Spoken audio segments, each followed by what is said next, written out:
మానించి మీరు ఇప్పటి వరకు ఎన్నడూ విన్నటువంటి విషయాలు, ఎవరు చెప్పనటువంటి విషయాలు మేము చెప్పడానికి వచ్చాము. మేము మీ దగ్గర ఆశించి రాలేదు, మీరు మా దగ్గర అడుక్కోవడానికి మేము రాలేదు, మాలో కలుపుకోవడానికి అంతకంటే రాలేదు. దయచేసి మేము చెప్పే మాటల్లో ఎంతవరకు వాస్తవం ఉంది, మేము చెప్పే మాటల్లో ఎంతవరకు నిజం ఉందనేది ఒకసారి ఆలోచించాలని మేము కోరుకుంటున్నాం. కష్టపడి వచ్చాము విశాఖపట్నం నుంచి. దయచేసి మా మాటలు వినండి. మనిషి జన్మ ఎందుకు? ఏమ్మా విషయం ఏంటంటే మనిషి జన్మ ఎందుకు? ఏమంటే ఈ విషయం చెప్పడానికి మీరు విశాఖపట్నం నుంచి రావాలా? మాకు తెలియదా మనిషి జన్మ ఎందుకని మీకు అనుమానం రావచ్చు. నా మాటలు పూర్తిగా వింటే ఈ మనిషి జన్మ నిజంగా ఇంత అద్భుతమా ఇదా అని మీరు ఆశ్చర్యపోతారు. మనిషి భూమి మీద పుడుతున్నాడు, పెరుగుతున్నాడు, చనిపోతున్నాడు. కుబేరు నుంచి కూలి పని చేసుకునేవాడు వరకు, అనిల్ అంబానీ నుంచి ఆడుకునేవాడు దాకా వీళ్ళందరూ కూడా దేని కొరకు కష్టపడుతున్నారో ఒక్కసారి మీరు ఆలోచించండి అమ్మ. ఇలాగ మా అందరూ రైతు కూలీలమే, మా అందరం కూడా వ్యవసాయ పనులు చేసుకునేవాళ్ళం. పొద్దున్న నుంచి సాయంత్రం వరకు కష్టపడతాము.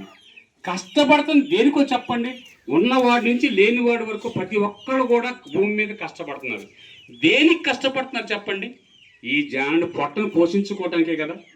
ఏమండి, ఈ జానుడు పొట్టను పోషించుకోవటానికి పొద్దు నుంచి సాయంత్రం దాకా కష్టపడుతున్నారు.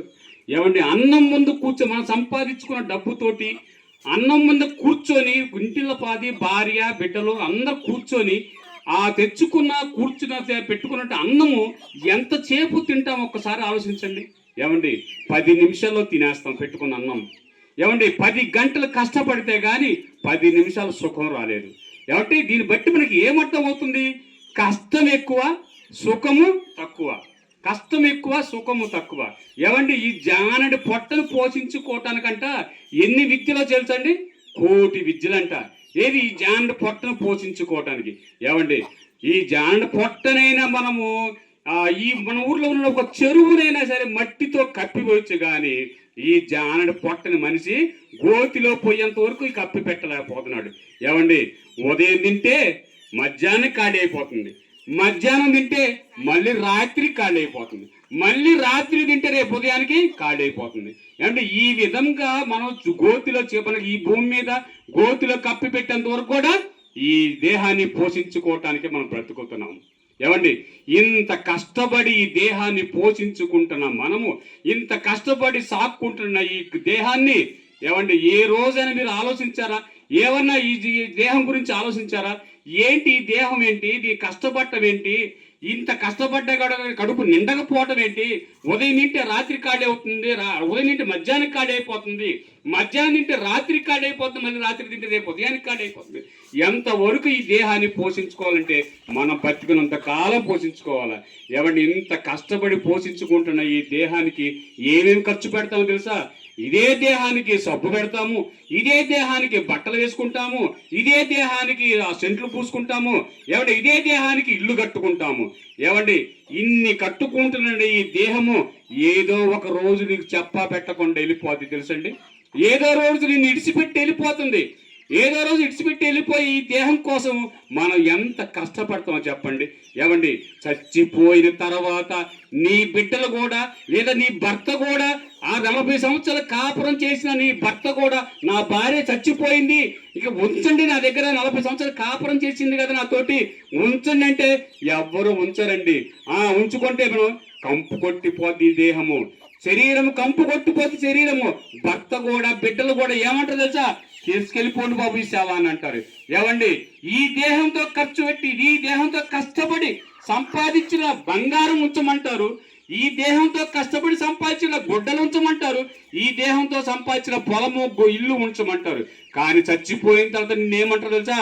కాటికి ఈడు చేసేయండి బాబు అంటారు. ఏమండి, కాడిచి ఈడు చేసే ఈ దేహాన్ని, చనిపోయిన తర్వాత మట్టిలో కప్పివేసే ఈ దేహాన్ని ఇంత కష్టపడి జాగ్రత్తగా చూసుకుంటున్నావే. ఏమండి, ఇదే దేహాన్ని నడిపిస్తున్నట్టు ఒక మహాశక్తి నీలో ఉంది తెలుసండి. ఆ శక్తి ఏంటో తెలుసా? అదే ఆత్మ, అదే పవరు, అదే చిలక అంటారు, అదే జీవం అంటారు.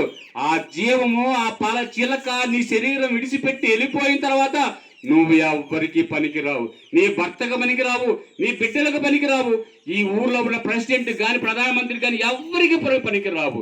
చనిపోయిన తర్వాత ఇడిచిపెట్టి కాటికి ఇడిచేస్తారు కానీ నువ్వు ఎవ్వరికి పనికిరావు. కానీ చనిపోయిన తర్వాత నువ్వు ఒకరికి అవసరం తెలుసా? చనిపోయిన తర్వాత ఎవరికి అవసరం తెలుసా? నువ్వు చనిపోయిన తర్వాతనే దేవుడికి అవసరము. చూసా దేవుడు ఎంత మంచోడు. చనిపోయిన తర్వాత ఈ లోకం వద్దనుకున్నాగా చనిపోయిన తర్వాత దేవుడు నిన్ను కావాలనుకుంటున్నాడు. ఏమంటే ఆ దేవుడి గురించి ఏనాడైనా, ఆత్మ గురించి ఏనాడైనా ఆలోచించావా? ఈ ఆత్మ గురించి ఏనాడు నీ శరీరంలో ఉన్నాడు ఒక మహాశక్తి నీలో ఉంది. ఆ ఆత్మ గురించి నీవు ఆలోచించావా చెప్పండి? ఆ ఆత్మ గురించి ఆలోచించకపోతే దేవుడి దగ్గరికి వెళ్ళిపోతే ఆ దేవుడు నిన్ను అడుగుతాడు. ఏమండి మన ఊళ్ళో అందరికి తెలిసిన మీకు అనుమానం రావచ్చు. ఏమండి ఆత్మ అంటే ఏంటండి, ఆత్మ ఎలాగుంటుందండి అని మీకు అనుమానం రావచ్చు. చెప్తానండి, జాగ్రత్తగా వినండి. ఆత్మ అంటే ఏంటో మన ఊర్లో అందరికి తెలిసిన ఒక శ్రీనివాస్ అనే వ్యక్తి ఉన్నాడు అనుకోండి. మనందరికి తెలిసిన వ్యక్తే. మన ఊర్లో శ్రీనివాస్ అనే వ్యక్తి చనిపోయిన తర్వాత ఏం చేస్తారు తెలుసండి? తన ఇంటి ముందు మంచం పడుకోబెట్టేసి మంచం మీద పడుకోబెడతారు. పడుకోబెట్టిన తర్వాత ఏం చేస్తారు తెలుసా? అందరూ వస్తారు, చుట్టాలు అందరూ వస్తారు. వచ్చిన తర్వాత వాళ్ళు ఒక మంచి వర్షం చెప్తారు. ఏమంటారు తెలుసా? ఏమంటే శ్రీనివాస్ ఇప్పుడు దాకా బాగానే ఉన్నాడు, ఇంతలో వెళ్ళిపోయాడని అంటారు. శ్రీనివాసుగా లేడంటారు. శ్రీనివాసుగా మనకు కనబడ్డంటారు. శ్రీనివాసు లేడంటారు. తన భార్య అయితే నా భర్త నాకు అన్యాయం చేసి వెళ్ళిపోయాడు అంటది. కానీ పడుకోబెట్టింది ఎవరండి? శ్రీనివాస్ కాదా? శ్రీనివాస్ కాదా? శ్రీనివాస్ ముక్కు అట్లాగా ఉంది, శ్రీనివాస్ కళ్ళు అలాగా ఉన్నవి, శ్రీనివాస్ చేతులు అలాగా ఉన్నవి. కానీ శ్రీనివాస్ లేడు, శ్రీనివాస్ వెళ్ళిపోయాడు అంటున్నారు. వెళ్ళిపోయింది ఏంటో తెలుసా? ఆత్మ. ఆ ఆత్మ ఎక్కడికి వెళ్తుందో తెలుసా? ఎక్కడి నుంచి అయితే వచ్చిందో అక్కడికి వెళ్ళిపోద్ది ఆత్మ. ఎక్కడికి వెళ్ళిపోతే తెలుసా? దేవుడి దగ్గర నుంచి వచ్చింది ఆత్మ దేవుడి దగ్గరికి వెళ్ళిపోద్ది. ఆ ఆత్మను దేవుడు పట్టుకుంటాడు. శరీరము, ఏ శరీరం కోసమైతే 60-70 సంవత్సరాలు నువ్వు బ్రతికావో అదే శరీరం మట్టిలో గడిచిపోయింది. కానీ ఆ శరీరం నడిపిస్తున్న ఒక శక్తి ఉంది సభ ఆత్మ, అది దేవుడి దగ్గరికి వెళ్ళిపోయింది.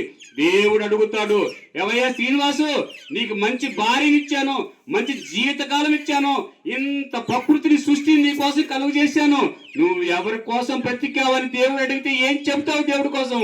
అయ్యా 60-70 సంవత్సరాల జీవితకాలం నా నా భార్య కోసం బతికాను, నా బిడ్డల కోసం బతికాను, ఈ లోకంలో నా శరీరం పోషించుకోవడానికి బతికాను, చచ్చిపోయి నీ దగ్గరికి వచ్చానంటే దేవుడు నమ్మడు, దేవుడు నరకానికి పంపిస్తాడు. కనుక ఆత్మ గురించి ఆలోచించండి. ఆ ఆత్మ చచ్చిపోయిన తర్వాత మరో జీవితం ఉంది ఆత్మకి. ఏమండి అదే ఆత్మకి చచ్చిపోయిన తర్వాత మరో జీవితం ఉంది.